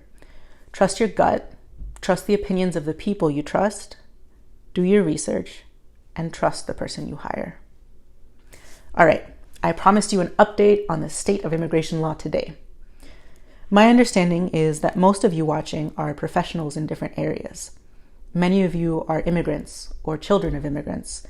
Many of you would be immigrants if not for the way political boundaries were drawn. Most of you come into contact with immigrants in your lives, one way or another. What's the point of these observations? Well, they highlight the reasons we all care about this issue, or at least why we should. It affects us directly, indirectly, ancestrally, today, tomorrow, next week, next Tuesday in particular. Speaking of next Tuesday, I want to take a tangent and talk about the last 4-ish years, just a random number. Now, I know Obama was called the deporter-in-chief, and his administration was far from perfect in its handling of immigration policies, but there has been so much deterioration since the change of administration, since the last presidential election. Actually, let me be clear. I'm talking about the changes that have occurred since President Trump took office. To make this all a little more interesting, I'm going to give you chunks of facts, somewhat dry, dull, or boring, interspersed with little fun facts. It'll be kind of like a game of Did You Know run by La Comay. The first thing to know is that there are several departments in the US government that impact the practice of immigration law. For those who are curious, the departments include the Department of Homeland Security, the Department of Justice, the Department of State, the Executive Office for Immigration Review, U.S. Citizenship and Immigration Services, Immigration and Customs Enforcement, Customs and Border Protection, and several more. For simplicity's sake, I will refer to all of those departments collectively as immigration, the government, or the administration. Think of these departments of the U.S. government as different arms of the same beast or branches of the same tree. These branches work with each other at the national level, and they also work with state and local governments. Oh, and it's time for our first Did You Know? You've probably heard of sanctuary cities. Did you know that this is the city's declaration that their local governments will not be passing immigration information to the federal government? Meaning, if the city for whatever reason has access to information about local undocumented populations, they will not be sharing that information with the feds. For example, if Anya Petrova got pulled over by Springfield police for driving under the influence, and the officer found out that Ms. Petrova's visa had expired, the police officer could easily call up ICE and let them know they have Petrova in holding. But if Springfield is a sanctuary city, the officer can't do that. Some states, like Connecticut, have made those policies statewide rather than just municipal. When Trump took office, one of the first things he did was to threaten to cut off federal funding from any municipality that refused to share information with ICE. He effectively held cities hostage. Now you know. Back to the beast and its arms. Together, these different arms function to give people access to different benefits in the US, ranging from the benefit of being present in the United States to the benefit of work authorization and more. I say benefit in quotes because in my eyes and the eyes of so many others, these are actually human rights. Think about it. The right to seek safety from danger in one's home country, the right to earn money to support one's very existence, etc. In any case, the government sees these as benefits and classifies them as optional and controls who gets access to them and how. The primary way of accessing these benefits is through benefits applications. There's a lot to know about immigration benefits applications, but today I want to focus on 5 aspects of an application: cost, eligibility, application process, length of process, and duration of benefit. Let's take these one at a time. Cost. The associated costs include attorney's fees and filing fees. Attorney's fees will vary significantly depending on what you're applying for, but you can generally anticipate at least $1,000 and in some cases more than $10,000. Filing fees refers to the money you pay the government to make a decision on your application. Very few applications are free. The filing fees for the most common applications range from $410 to about $2,000. So what has changed in the cost category under this administration? First, there have been increases in filing fees. Second, there have been increases in the complexity of filing, which leads to higher attorney's fees because it means more work. Remember, even attorneys who charge flat fees calculate those fees based on the amount of time it takes them to complete the work. Lastly, there's the emotional cost. There's been a significant increase in stress and anxiety to the applicant, to their lawyers, strain to the attorney-client relationship, and more. Did you know that immigration often makes silly mistakes when reviewing applications? What do I mean by silly? Picture this. You're filing a marriage petition, and you give your lawyer bank statements, utility bills, car insurance, and photos. Your lawyer files the application with your evidence. Then a few months later, you receive a letter from immigration saying you need more evidence. Specifically, they're asking you for your utility bills and bank statements. What? You already gave those to your lawyer. And now this letter says your application will be denied if you don't submit them within 30 days? Yeah, and this is pretty common across the nation. Imagine how much harder it is to trust your lawyer now. The stress added to you personally and to your family. Now your lawyer has to do extra work resending the evidence they had already submitted, and they're stuck trying to explain it to you, then decide whether they charge you for the extra work or do the work for free, meaning less time to do other paid work. Aspect number 2, eligibility. You know those super fast voices at the end of radio and TV ads and the fine print on contests that tell you you're only eligible if you live in one of the 48 continental states, or must be 18 or older to apply, or you need to be able to hop on one leg in a circle while tapping your left nostril with your right index finger? This is similar. The US government decides who qualifies to apply for a benefit, who gets to receive it, and who gets to keep it. One important thing to know about eligibility for things like work authorization, asylum, cancellation, sometimes known as the 10-year option, and some inadmissibility waivers, is that you need a reason to apply for them. In addition to a reason, there are a number of other hoops to jump through. So what has changed in the eligibility category under this administration? There was a significant expansion to the public charge rule. This essentially says, if you want to become a permanent resident, we, the government, want to make sure you won't be a public charge, which is code for a financial burden on the government. There was an expansion to the things that qualify you to become a public charge, which increased the chances of you being denied in your application. There was also a dangerous narrowing of protected grounds in asylum cases. Let's do a quick did you know? Did you know that if you come to the US-Mexico border and say you're afraid to go back to your home country because someone harmed you or threatened to harm you, that's not enough to win asylum? It's not enough for an applicant to tell an asylum officer that they were beaten. They have to talk about why they were beaten. The recognized reasons are race, religion, nationality, political opinion, and particular social group.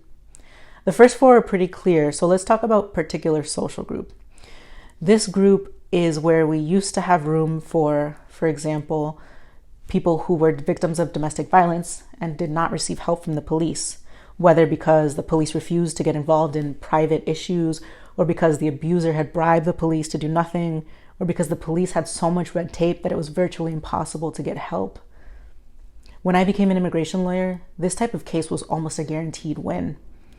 I was working on a case for a woman, let's call her Anya Petrova again, who had been gruesomely beaten by her husband. Every time Anya and I met to go over her case, to prepare for court, I would reassure her that it would all be worthwhile, that her repeated reliving of her abuse each time we talked about it would be worthwhile. Her case was strong, and I was comfortable in telling her this. Then, the week before Anya's final hearing, where the judge would have granted her asylum, the law changed. The Attorney General, appointed by Trump, published a case that destroyed Anya's chances. Other immigration lawyers and I scrambled to pick up the pieces. Across the nation, we were panicking. And when we showed up for Anya's final hearing, I pulled her aside before we walked in and told her that we were hoping the judge would postpone his decision.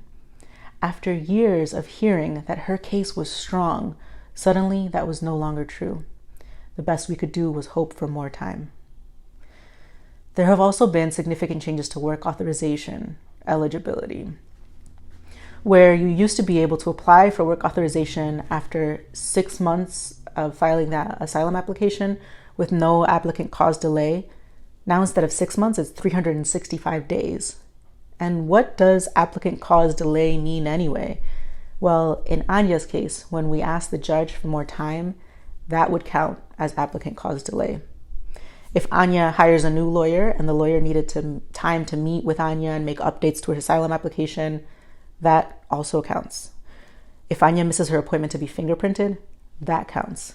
If the judge is scheduling Anya for her final hearing and she says she's not in a rush, she doesn't want an expedited hearing, that counts as a delay too. All of those delays mean that the clock, counting to 365, is paused, and it becomes even harder to reach the requirement. In other words, they moved the finish line and put in several hurdles along the way. If you're in this situation as an asylum applicant, please make sure your lawyer knows about CASA and ASAP membership, CASA and ASAP membership. as these two things might allow you to apply using the old rules. Just mention that, CASA and ASAP membership. They can Google that and find information if they don't already know about it. Okay, on to aspect number 3, application process. There is, as you could probably guess already, a complex process that comes before receiving any immigration benefit. You need to fill out the right application, the right edition or version, with the right filing fee, paid in the right format, with the right evidence attached. Any mistake can lead to your application being rejected or worse, denied. You'll have to be fingerprinted and photographed, almost always interviewed. You have to keep your addresses current. You might get unexpected visits to your home to verify you're telling the truth on an application.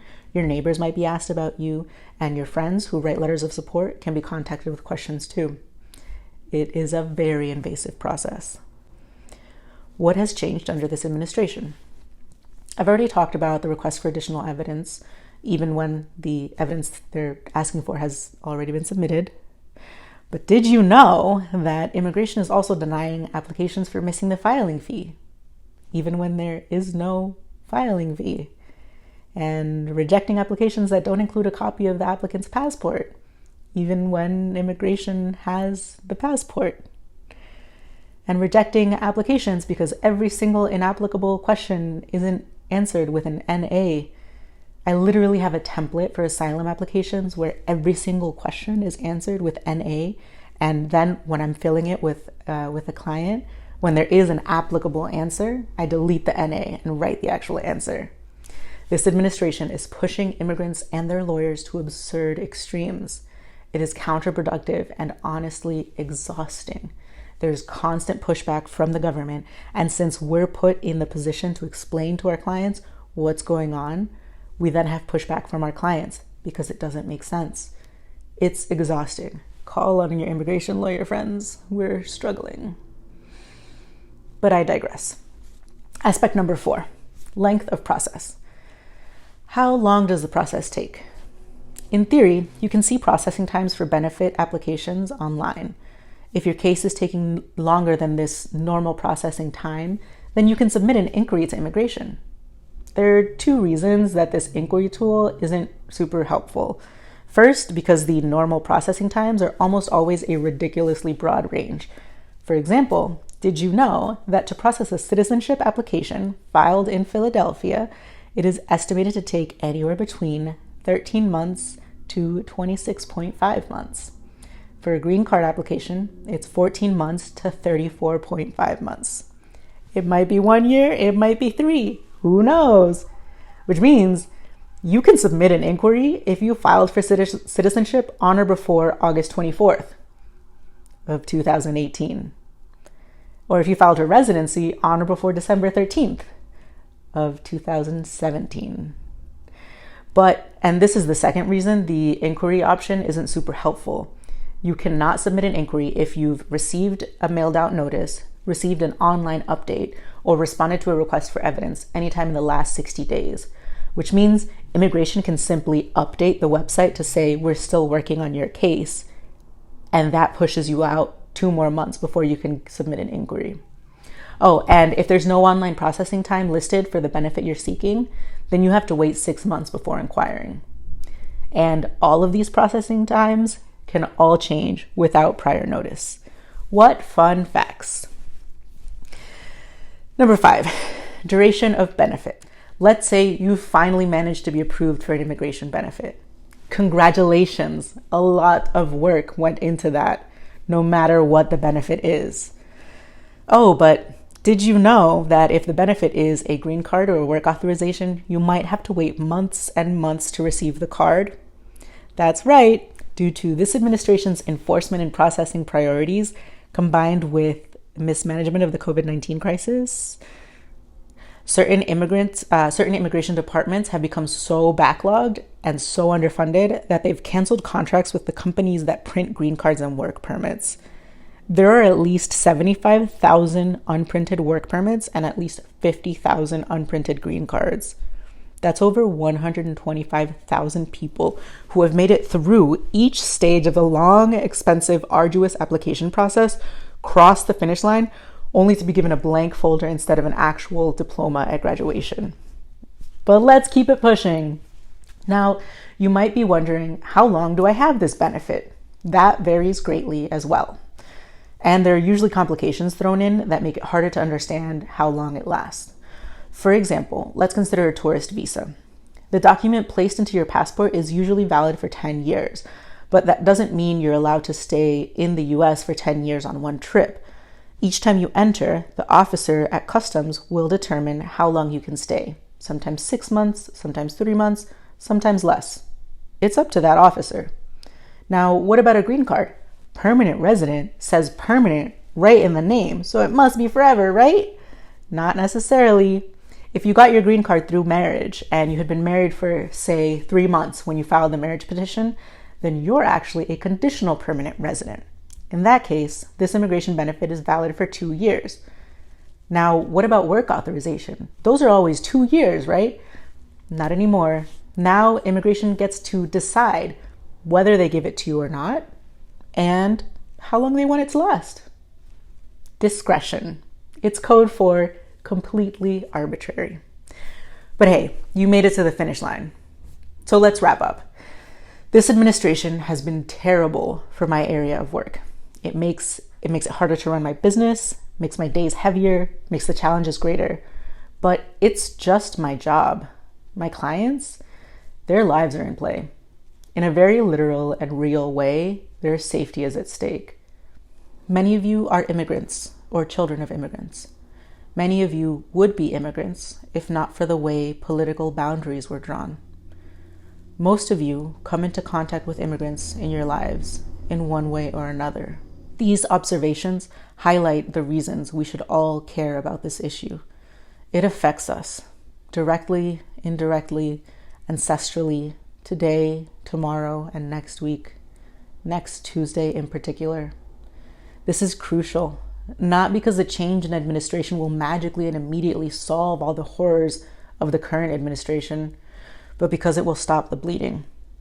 It will mean a chance to slowly, gradually reverse and undo xenophobic and life-threatening policies. It will mean we don't have to spend another 4 years throwing our hands in the air, fighting against a beast that wants to tear families apart, a beast that wants to whiten this country, a beast that only seeks to grow wealthy, not like a rising tide that lifts all boats, but selfishly, like a monstrous yacht that tears the rest of us apart, leaving us to drown. I'm tired of pretending and putting on a happy face. This is the reality. If you can vote, please do. I'm begging you. Our country, our communities, our very existence depends on it. Thank you.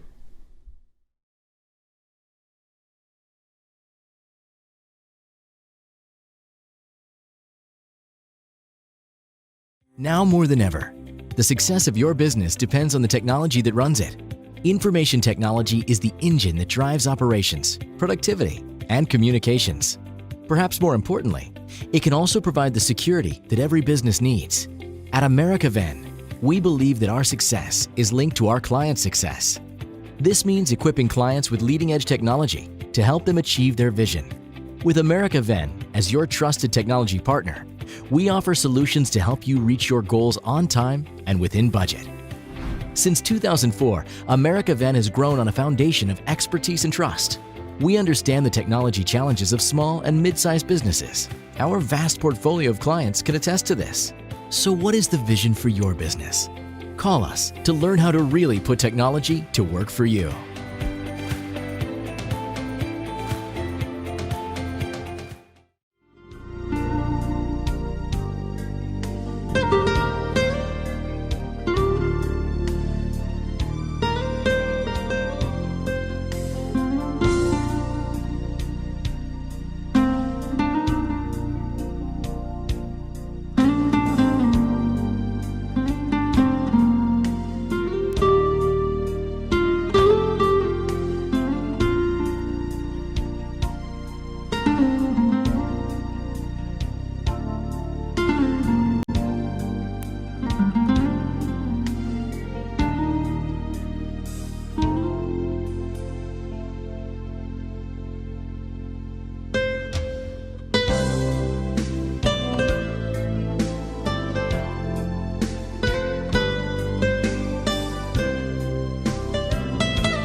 My name is Jennifer Rodriguez. I am the President and CEO of the Greater Philadelphia Hispanic Chamber of Commerce and the Region 5 representative for the U.S. Hispanic Chamber.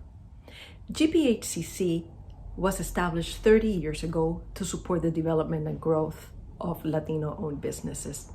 And in these times of the COVID-19 pandemic, it is more important than ever that we provide the resources and the tools to help Latino entrepreneurs succeed. That's why we have developed the Recalibrate, Retool, Restart initiative at GPHCC, because we understand that reintegrating into the new normal for business owners will take much more than just turning on the lights. That initiative, you can find a lot of that information at our website at www.philahispanicchamber.org. And a lot of the information is available to members and non-members as well. The initiative has a few components. One of them is a technical assistance video library that we call Play, in which you can access 20 to 30-minute videos on all sorts of topics that are relevant for entrepreneurs today. Videos in Spanish and videos in English. We also have the Dine Latino Takeout Weekend campaign, a social media campaign that seeks to support Latino-owned restaurants in the region. As the dining rooms and their operations have been curtailed, we understand that we need support with the takeout and the delivery part of those business plans. So we support through a social media campaign with the hashtag Dine Latino or the hashtag Latino Takeout, so that we can support our neighborhood restaurants that are owned by Hispanic entrepreneurs. Earlier this year, during Hispanic Heritage Month, GPHCC launched for the first time Dine Latino Restaurant Week, another attempt at supporting Latino-owned restaurants in Philadelphia, in which they had a whole week of social media, television, and newspaper and radio promotion, really supporting and enticing different audiences to experience the culture of the Latino community through food. In addition, the Chamber continues to hold coaching sessions and supporting over $2 million in applications for PPP loans. And we will be supporting, of course, our members in the community as they seek the forgiveness of those loans. This is a time in which Latino entrepreneurs are facing incredible challenges, but Latinos are entrepreneurial. And we know that we can muster all our energy and we can get that immigrant spirit that really is so resilient and will help us overcome the challenges ahead. Latinos are the most entrepreneurial community in our country. Actually, we start businesses at 3 times the national average. So we know that we can overcome, que nosotros podemos. We encourage you as a business owner to connect with the Hispanic Chamber, to call us, to connect through social media, to send us an email, to find out how we can best help you. We invite all Latino business owners to tune in on Fridays for a program that we call Resolve It in 30. It is an initiative of the Hispanic Chamber in which we bring experts to discuss and answer questions on any array of topics, from, for example, how to apply for a PPP, which we did earlier this year, to how to secure your storefront, or how to apply for insurance coverage if you were suffering or you were the victim of vandalism. We have had interior designers talk about how to accommodate your staff during, now that we have new social distancing guidelines. We have had people talk about human resource, legal resources. We have had the Small Business Administration come in and talk about resources at the federal level and such, how to apply for a line of credit, how to ensure that you have all your paperwork ready. So all sorts of real